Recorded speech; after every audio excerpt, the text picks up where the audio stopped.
As I stumbled through the dense undergrowth of the forest, I couldn't shake the feeling of unease that had settled in the pit of my stomach. The trees loomed overhead like silent sentinels, their branches reaching out like gnarled fingers, threatening to ensnare me in their grasp. The sun was sinking low on the horizon, casting long shadows that seemed to dance and twist with a life of their own. I had heard whispers of the forgotten carnival that lay hidden deep within these woods, tales passed down through generations of locals too fearful to venture near.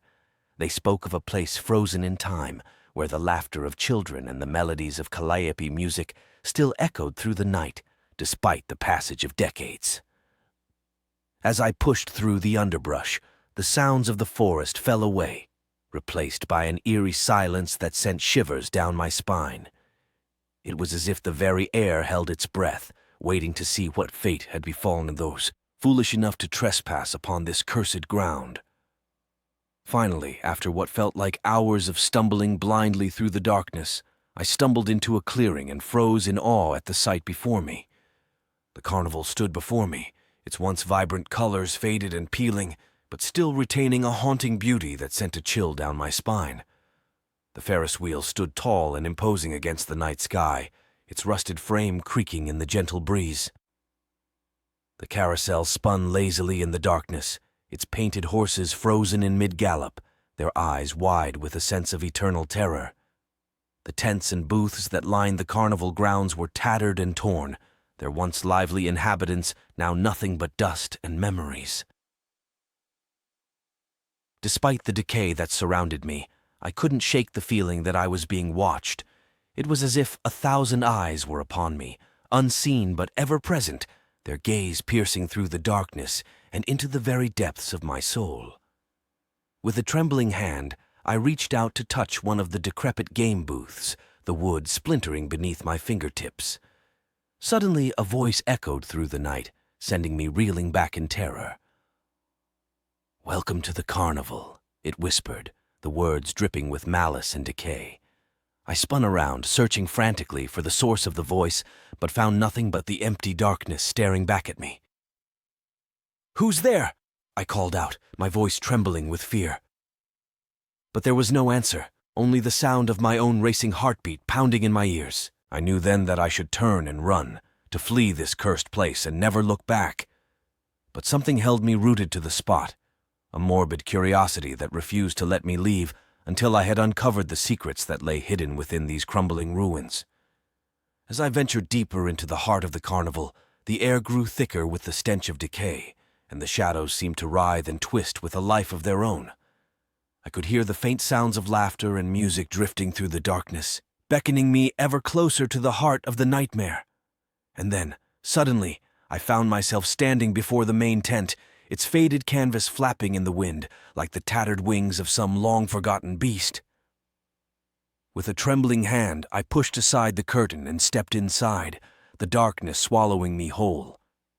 The interior of the tent was pitch black, save for the dim glow of a single flickering candle at the center of the room.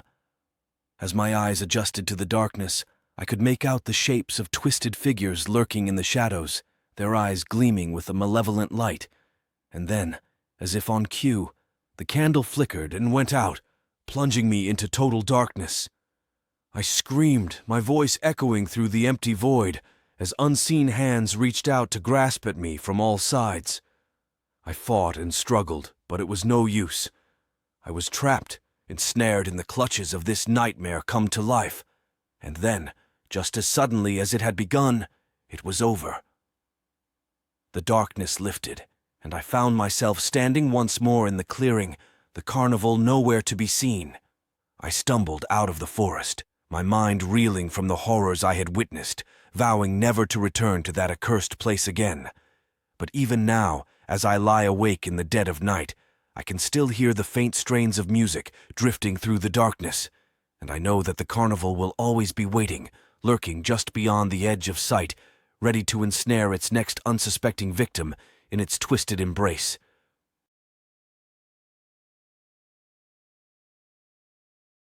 In the heart of the whispering woods, where the trees seemed to lean in close and the shadows danced with secrets, there stood a cabin forgotten by time. It was said that those who dared to venture into the woods would hear whispers carried on the wind, beckoning them towards the cabin's hidden sanctuary. I had always been drawn to the mysteries of the forest, and so it was with a mix of trepidation and excitement that I set out on a journey to uncover the truth behind the whispers. As I delved deeper into the woods, the air grew thick with a sense of anticipation, and the branches overhead seemed to twist and contort as if reaching out to me with gnarled fingers. Finally, after what felt like hours of wandering through the labyrinthine maze of trees, I stumbled upon the cabin nestled amongst the shadows. It was a humble structure, with walls weathered by time and a roof sagging under the weight of countless storms. Yet, despite its outward appearance of decay, there was a strange sense of life pulsating within its walls, as if the very essence of the forest had taken root within its confines. With a trembling hand, I pushed open the creaking door and stepped inside, the darkness enveloping me like a suffocating cloak.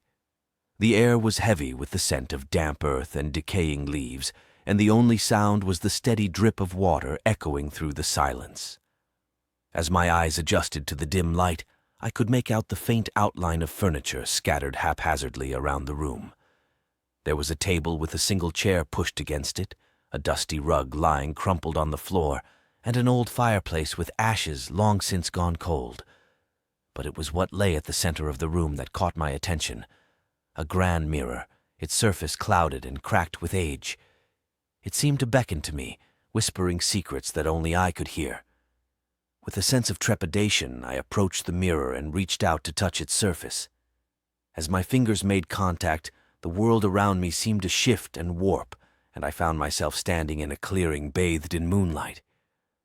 Before me stood a figure cloaked in shadows, its features obscured by darkness. It spoke in a voice that sent shivers down my spine, its words dripping with malice and deceit. "Welcome, traveler," it whispered, the words curling around me like tendrils of smoke. "You have come seeking answers, but be warned, some truths are better left buried." I tried to step back, to flee from this nightmare come to life, but it was as if I were rooted to the spot, unable to move as the figure drew closer, its presence looming over me like a specter of death. And then, with a sudden burst of clarity, I realized the truth, the whispers, the cabin, the figure before me. They were all manifestations of my own fears and insecurities, projections of the darkness that lurked within my own soul. With a newfound sense of resolve, I turned and fled from the clearing, leaving behind the shadows and the whispers that had haunted me for so long. And as I emerged from the depths of the whispering woods, I knew that while the darkness may always linger on the edges of my consciousness, it could never truly consume me as long as I held on to the light within.